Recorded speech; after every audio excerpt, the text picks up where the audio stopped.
Nasa kulungan ang bagsak ng isang lalaki matapos mahuling gumagamit ng credit card na hindi sa kanya para bumili ng smartphone sa isang mall sa Mandaluyong.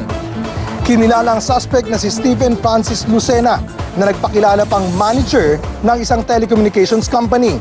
Sa video, makikitang hindi mapalagay si Lucena habang nasa counter ng isang appliance center. Gusto na niyang makuha ang kanya raw credit card dahil matapos na raw ang transaksyon. Pero hindi binigay sa kanya ang credit card dahil nang beripikahin ito sa bangko, lumabas na hindi sa kanya ang credit card. Maya-maya pa, pinosasa na siya ng mga gwardya. Dinala siya ng mga operatiba ng PNP Anti-Cybercrime Group sa Camp Crame. Git ni Lucena, napulot lang niya ang credit card. Pero hindi naman niya maipaliwanag kung bakit may ID siya na nakapangalan sa totoong may-ari ng credit card.